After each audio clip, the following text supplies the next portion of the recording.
Bismillahirrahmanirrahim. Alhamdulillahirabbil alamin, arrahmanirrahim, maliki yaumiddin. Iyyaka na'budu wa iyyaka nasta'in. Ihdinas siratal mustaqim, siratal ladzina an'amta 'alaihim ghairil maghdubi 'alaihim waladdallin. Salam kawan-kawan. Kembali lagi ya bersama saya. Nama saya Wisnu, saya orang murtadin. Saya bangga murtad. Jangan takut murtad dan ikut Yesus Kristus, Allah yang benar. Allah yang benar adalah Allah yang menyelamatkan, bukan Allah yang menyesatkan. Kabar baik harus kita beritakan, kebenaran harus kita nyatakan. Keselamatan yang kita terima harus kita ceritakan, agar semua orang selamat seperti apa yang sudah kita dapatkan. Keselamatan yang pasti kita dapatkan. Dan saya mau berterima kasih untuk Pak Yusuf yang telah memberikan saya kesempatan untuk memberikan tempat berbagi kesaksian perjalanan iman saya, mengenal kekristenan, mengenal Yesus Kristus adalah Tuhan Juru Selamat umat manusia. Mungkin itu saja kesaksian saya ini ya, mungkin sudah banyak ya yang mendengar kesaksian saya, mungkin di channel lain. Tapi saya di sini akan memberikan sedikit kesaksian saya ya, dan tentang pengenalan akan Tuhan Yesus Kristus. Mari kita mulai. Oke, saya lahir dari keluarga Muslim. Ayah dan ibu saya sekarang sudah meninggal ya. Dan saya 3 bersaudara, ya saudara kandung. Saya anak yang terakhir, anak bontot tentunya. Saya bukan seorang yang lulusan pesantren. Saya dididik agama seperti hal layaknya orang Islam yang ada di kampung saya. Disuruh ngaji tiap sore dan disuruh sholat sama orang tua seperti biasalah. Saya kalau bisa dibilang ya orang Islam yang biasa saja, bukan seorang yang fanatik tentang agama dan tidak pernah terpikirkan tentang agama lain. Yang saya tahu dulu, agama saya dulu ya agama yang benar. Di luar agama saya yaitu ya sesat, kafir, masuk neraka. Itulah yang didoktrin pada diri saya. Saya menjadi orang Kristen lewat istri saya. Istri saya adalah seorang janda, anak 4. Istri saya adalah seorang yang lahir dari keluarga Kristen, lalu beliau mualaf masuk Islam karena pernikahan ya. Di dalam pernikahannya dengan suaminya yang dulu, beliau mendapatkan KDRT, poligami dan lain sebagainya, hingga akhirnya istri saya bercerai dengan suaminya yang dulu ya, yaitu beragama Islam. Waktu itu saya kenal dengan istri saya melalui media sosial. Istri saya seorang janda, bukan seorang janda yang kaya ya, ataupun seorang yang berkelebihan. Orang yang berekonominya ya sangat biasa saja. Waktu jalan bareng sama saya saja, bajunya itu ya pakai peniti kancingnya. Sangat miris lah lihat keadaannya. Dengan anak 4, dengan hidup yang ya dengan orang tuanya yang cuma tinggal ibunya saja, orang tuanya juga yang sudah ditinggal mati oleh suaminya. Hanya mengandalkan hidup dengan berdagang ibunya istri saya di warung pinggir jalan. Pertama kali saya kenal istri saya ini orang yang tidak benar di mata Tuhan. Perilaku saya sangat buruk, hidup saya sangat amburadul lah bisa dibilang ya. Sangat dekat dengan kehidupan yang tidak berkenan di hadapan Tuhan. Di pikiran saya dulu mengenal istri saya hanya pengen enaknya saja. Sebenarnya sebelum saya kenal istri saya ini sudah punya pacar. Pacar saya ini ya orang Kristen juga. Orang Pekalongan yang dekat dengan kampung saya. Beliau ingin mualaf masuk Islam, tapi waktu itu saya berkata, ya sudahlah gampang, itu kita jalanin saja dulu. Singkat cerita, akhirnya kami putus hubungan dengan pacar saya yang Kristen ingin mualaf masuk Islam. Waktu itu kan saya keadaannya masih Islam kan. Singkat cerita, kami akhirnya putus. Dan tinggallah saya di Jakarta, merantau sangat lama ya. Saya merantau di Jakarta itu dari tahun 2006. Saya kerja di konveksi celana jeans. Sampai sekarang saya pun masih kerja bikin celana jeans ya. Dan mungkin saya akan melanjutkan bagaimana saya menjadi orang Kristen, mengenal kekristenan ya. Ketika saya sudah kenal dengan istri saya, waktu itu belum nikah. Kenapa saya pakai istri ya? Biar lebih gampang saja. Nanti digoreng lagi sama orang-orang sebelah, gitu kan. Saya sering ngobrol lewat telepon dan saya sudah main juga ke rumahnya waktu itu. Karena sudah kenal ya, kita saling curhat lah. Saya tidak pernah terpikirkan untuk menjadi orang Kristen waktu itu. Karena di dalam ngobrol-ngobrol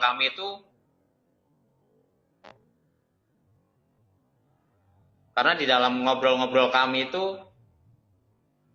tidak pernah istri saya berbicara tentang agama. Hingga berjalannya waktu, karena istri saya ini sudah lama tidak ke gereja ya, sudah 14 tahun lebih. Karena pernikahan dengan suaminya yang dulu, disuruhlah istri saya ke gereja oleh orang tuanya. Nah, ketika istri saya disuruh orang tuanya untuk ke gereja, istri saya ngajak saya untuk menemani bareng ke gereja. Disitulah saya sangat kaget. Saya ini kan orang Islam. Mengapa saya harus ke gereja? Sebenarnya secara manusiawi, gampanglah tinggalin saja. Ngapain saya ke gereja? Yang ngajak pun bisa dibilang, siapa sih dia? Saya kan sama dia itu mengenal dia cuma pengen enaknya saja. Ngapain saya harus ke gereja segala gitu. Secara manusiawi ya gampang tinggalin saja begitu ya. Tapi di situ ada guncangan batin saya, membuat batin saya tidak tenang, membuat batin saya kacau. Hingga akhirnya aku bawa doa kepada Tuhan saya dulu ya. Saya berdoa, ya Allah, tolong selamatkan saya. Karena saya tidak mau masuk ke gereja. Dan saya percaya Engkau Tuhan yang Maha Kuasa. Engkau sanggup mengubah jalannya untuk saya tidak pergi gereja. Dan saya benar-benar saya bawa doa. Saya percaya dulu bahwa Tuhan saya dulu memang benar-benar Maha Kuasa begitu kan. Bisa membolak-balikan manusia seperti itu. Dan bisa bikin saya akhirnya menolak dengan cara apapun, hadirlah di dalam kehidupan saya. Kasihlah solusi. Saya meminta benar-benar gitu kan. Selama seminggu batin saya sangat kacau, kerja pun pikiran nggak tenang. Siang malam, waktu mau tidur pun nggak tenang ya. Karena saya tidak mau ke gereja, batin saya itu tidak mau ke gereja. Karena itu bertentangan dengan iman saya dulu. Karena bagi saya gereja itu adalah tempat kesesatan, musyrik. Saya zikir terus kulakukan apa yang saya bisa waktu itu. Benar-benar kacau gitu batin saya. Hingga akhirnya aku bawa dalam doa. Saya zikir setiap malam. Tiap kerja pun saya melakukan itu. Saya zikir dengan keadaan apapun, kalau emang guncangan batin ini itu berasa banget gitu. Kerja pun jadi nggak tenang begitu. Akhirnya saya berdoa, saya zikir. Subhanallah, subhanallah, subhanallah, aku lakukan terus. Allahu Akbar, Allahu Akbar, Allahu Akbar. Saya terus lakukan. Dan saya terus melakukan juga. Bersahadat itu aku lakukan terus. Asyhadu an la ilaha illallah wa asyhadu anna Muhammadar Rasulullah. Terus aku lakukan. Karena saya benar-benar tidak mau waktu itu. Bertentangan dengan iman saya. Terus aku lakukan. Dan saya juga terus baca ayat-ayat pendek juga di dalam Al-Quran juga ya. Seperti Al-Fatihah, Bismillahirrahmanirrahim, Alhamdulillahirabbil alamin, Ar-Rahmanirrahim, Maliki yaumiddin, Iyyaka na'budu wa iyyaka nasta'in, Ihdinas siratal mustaqim, siratal ladzina an'amta 'alaihim, ghairil maghdubi 'alaihim waladdallin. Terus kulakukan. Surat-surat pendek yang di dalam Al-Quran pun kulantunkan. Seperti surat An-Nas, dan lain sebagainya. Karena itulah bagi saya itu punya kemampuan punya power gitu kan. Karena saya didoktrin bahwa ayat-ayat Al-Quran itu bisa membuat kemungkinan ya bisa dibilang menghalau segalanya lah seperti itu. Kira-kira seperti itu. dan bisa menghadirkan Tuhan di kehidupan kita. Dan hingga akhirnya saya tidak pernah merasakan pertolongan dari Tuhan saya dulu. Di dalam kesungguh-sungguhan saya minta pertolongan kepada Tuhan saya dulu. Tidak pernah kurasakan kehadirannya, bahwa Dia menyertaiku. Akhirnya pergilah saya ke gereja. Pertama kali saya ke gereja, saya sangat bingung dan saya sangat hambar ya. Karena ibadah di dalam gereja sama ibadah tempat saya ibadah dulu kan berbeda. Ibadah agama saya dulu ya seperti orang jongkak-jongkok, nunggang-nungging ya. Kalau di dalam gereja ya nyanyi-nyanyi itu sangat hambar karena baru pertama kali saya masuk gereja waktu itu. Dan saya menjadi orang Kristen tidak ada yang menginjili saya dan mengajari saya tentang iman Kristen. Saya mencari kebenaran ke sana kemari lewat radio RPK, lewat khotbah pendeta, ke gereja sana, ke gereja sini, pindah-pindah gereja ke sana kemari. Saya mempelajari tentang siapa sih Yesus. Saya tahu bahwa Yesus itu adalah Tuhannya umat Kristen. Disitulah saya sangat haus akan pengajaran tentang Yesus, yang berkhotbah tentang Yesus, yang menyampaikan tentang Yesus. Saya cari ke sana kemari. Memang betul kata Alkitab ya, yang ditulis dalam Roma 10 ayat 17 ya. Jadi iman timbul dari pendengaran, dan pendengaran oleh firman Kristus. Jadi saya pribadi merasakan bahwa iman saya tumbuh dari pendengaran akan firman Tuhan tentang Yesus Kristus melalui gereja-gereja, melalui radio, dan lain sebagainya ya.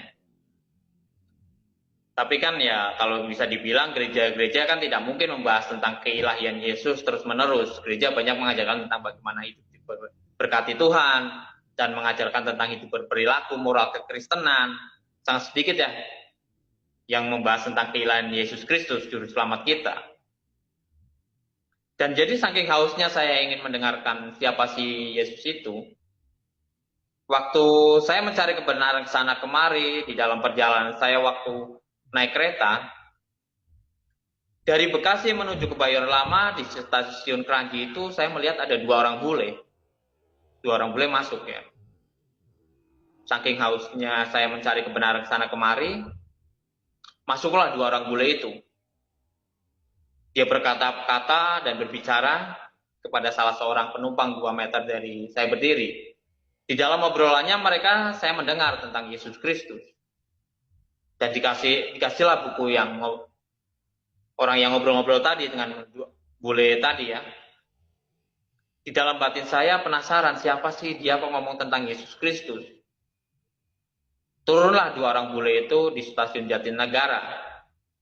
Tujuan saya kan ke Kebayoran Lama ya. Ketika dua orang bule itu turun di Jatinegara, aku juga ikut turun. Aku ikutin dua orang bule itu sampai jalan raya lah. Saya hentikan itu dua orang bule itu. Saya bertanya, apa tujuan Anda ke sini? Dua orang bule itu menjawab, saya misionaris Yesus Kristus. Saya berkata, inilah yang saya cari. Saya pengen mengenal tentang Yesus Kristus. Nah, dikasihlah saya kitab namanya Kitab Mormon. Nah, ketika dikasih kitab itu, saya baca-baca sedikit. Yaitu tentang nabinya Joseph Smith dan malaikat Moroni ya. Aku tanyakanlah kitab itu kepada keluarga istri saya tentang Kitab Mormon. Keluarga istri saya itu bingung, nggak pernah dengar tentang Mormon. Nah, keluarga saya berkata, janganlah diikutin ajaran ini, karena bagi dia asing ajarannya. Hingga akhirnya tidak saya ikutin. Disitulah letak kehausan saya tentang mengenal kebenaran. Karena memang benar-benar tidak ada yang menginjil. Di dalam keluarga istri saya pun tidak ada yang memberikan ini loh iman Kristen itu begini-gini, tidak. Dan tidak ada yang membimbing saya mengenal kekristenan. Siapa sih Yesus? Bagaimana tentang iman Kristen? Saya hanya dikasih Alkitab oleh keluarga istri saya dan buku-buku kecil kayak renungan harian yang tipis-tipis itu ya. Dan saya masih terus belajar tentang iman Kristen kesana kemari, khotbah-khotbah gereja, waktu itu melalui radio. Karena dulu belum rame ya di YouTube. Pertama kali di dalam iman Kristen ya batin saya punya ketakutan ya. Karena dulu saya terdoktrin dengan azab ilahi. Nanti jasadnya nggak diterima di bumi dan lain sebagainya lah. Kita semua percaya bahwa Allah yang kita sembah adalah Allah yang hidup dan yang benar. Di dalam kebimbanganku, di dalam keresahanku ketika saya masuk Kristen, Tuhan menjawab. Kan Tuhan yang kita sembah adalah Tuhan yang hidup dan yang benar. Berbeda dengan Tuhan saya yang dulu. Tidak pernah kurasakan. Kalau Tuhan yang sekarang, saya merasakan bahwa Tuhan yang kita sembah adalah Tuhan yang hidup. Jadi dia mampu berbicara kepada umatnya. Dan Tuhan menjawab di dalam hati saya. Di dalam keresahan saya, dia menjawab. Dia berkata, tak usah kau pikirkan jasadmu itu. Tapi jiwamu pasti akan kuselamatkan. Dan tubuhmu akan kuganti tubuh yang baru. Jasadmu itu tak usah kau pikirkan. Mau disenderin di bawah pohon pisang, mau dibuang ke kali, ataupun dibakar, engkau pasti akan kuselamatkan. Itulah luar biasanya iman Kristen. Dan itu nyata, benar-benar nyata. Karena itu pergumulan keresahan batinku waktu itu ya. Dan di dalam pergumulan batinku, Tuhan benar-benar menjawab di dalam hati saya. Untuk saya tidak ragu mengikuti dia. Dan Alkitab mengatakan hidup bagi Kristus, mati adalah keuntungan. Tidak ada kerugian hidup di dalam Yesus. Hidup untung, mati pun untung. Dan keselamatan itu pasti, bukan mudah-mudahan ataupun insya Allah. Melainkan pasti. Singkat cerita, akhirnya kami sudah mau nikah. Dan saya pun minta restu kepada orang tua saya. Sebelum saya minta restu, saya sangat khawatir, sangat bimbang ya. Nanti apa tanggapan keluarga saya, tanggapan tetangga saya ketika saya mendengar saya menjadi orang Kristen ya. Bagaimana nanti tanggapan ibu saya ketika saya menjadi orang Kristen, saya mau menikah dengan orang Kristen. Di dalam kekhawatiran saya bawa dalam doa, Tuhan tolong kiranya ketika saya minta restu kepada orang tuaku diberikan kelancaran, tapi benar-benar batin saya juga kacau juga waktu mau meminta izin kepada orang tua saya. Minta izinlah saya sama orang tua. Mak, saya kan sekarang sudah punya pacar. Dan sekarang saya sudah mau menikah, Mak. Sudah punya pacar.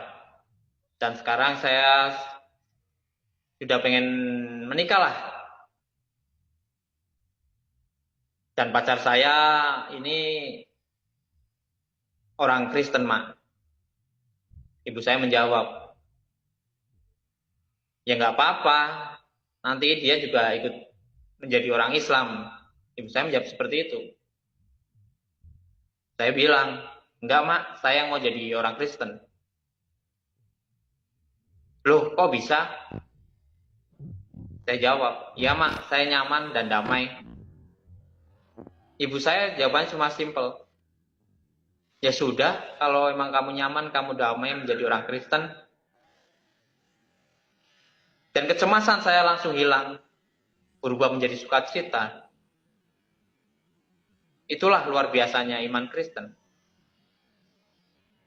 Pertolongan Tuhan itu sangat nyata, sangat dekat di dalam kehidupan kita. Kecemasan saya langsung hilang. Berubah menjadi sukacita. Dan akhirnya kami menikah. Keluarga saya pada datang dari kampung dan datang juga ke gereja setelah menikah. Tinggal dikontrakan ya, bisa bilang satu petak lah di Jakarta dengan hidup seadanya, dengan menghidupi 4 orang anak dari istri saya. Dengan saya juga bukan orang dari keluarga orang yang kaya, hidup pas-pasan, hanya kulit tukang jahit. Tapi saya percaya bahwa Tuhan yang saya sembah adalah Tuhan yang hidup. Dia mampu berkarya kepada diri saya. Dengan hidup seadanya di dalam kesederhanaan kami percaya ya, Tuhan kami adalah Tuhan yang penolong. Kami tidur dengan kasur lantai tipis lah. Masak air pun pakai teko yang colokin listrik. Dan puji Tuhan, sekarang kami bisa jadi makin lebih baik. Kasur kami bisa dibilang yang tadinya tipis sudah agak tebal sedikit. Dan kami akhirnya bisa beli motor. Ya sudah punya kompor juga. Sekarang kami ngontrak agak lebar sedikit, yaitu 3 petak. Dan saya percaya Tuhan yang kita sembah adalah Tuhan yang benar. Tuhan yang benar adalah Tuhan yang hidup. Dia hadir memberkati kita kalau kita datang kepadanya. Sewaktu-waktu saya pernah meminta sesuatu ya kepada Tuhan. Karena melihat bahwa Tuhan yang saya sembah ini ketika saya meminta pertolongan itu selalu hadir, selalu nyata. Dia selalu mengarahkan hidup saya. Kamu menuntun saya untuk hidup ke sini gitu. Dia mampu merubah saya menjadi manusia lebih baik lagi. Dulu saya bisa dibilang hidupnya tidak berkenan di hadapan Tuhan. Saya hidup di jalanan, hidup ya dekat dengan kehidupan yang tidak berkenan ya. Kalau bisa dibilang adalah dosa. Dan saya pernah meminta sesuatu sama Tuhan. Tuhan, saya ini kan juga ya manusia biasa Tuhan. Saya juga pengen kaya, pengen rumah, pengen ini, pengen itu. Itu manusiawi saya. Dan ketika saya meminta itu, ya sering kulakukan dalam doa gitu loh. Karena Tuhan yang kita sembah adalah Tuhan yang hidup, dia nyata, dia menjawab doa saya. Hadirlah saya di dalam suatu gereja, saya mendengarkan khotbah beliau. Khotbah beliau berkata, seorang anak kecil 2 tahun tidak mungkin meminta pisau kepada bapaknya. Karena itu sangat berbahaya, bisa membunuh orang, bisa melukai diri sendiri. Disitulah saya sangat tertunduk, malu sama Tuhan. Tuhan bicara kepada diri saya, tuh dengerin,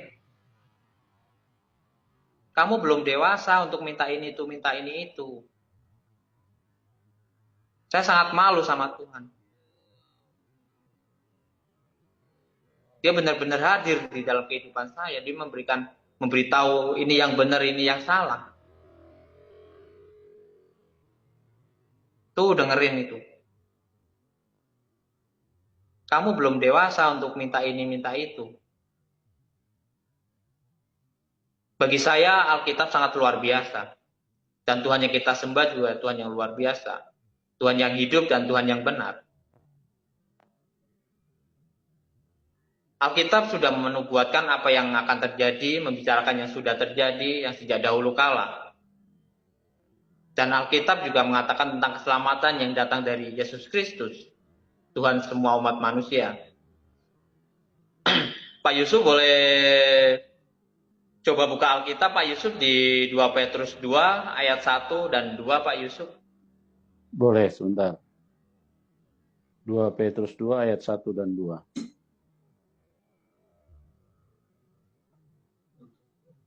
Ayat 1 dan 2.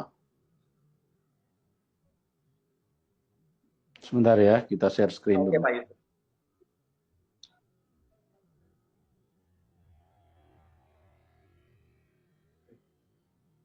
Sudah ada di depan, di layar, Ya. Mas Wisnu?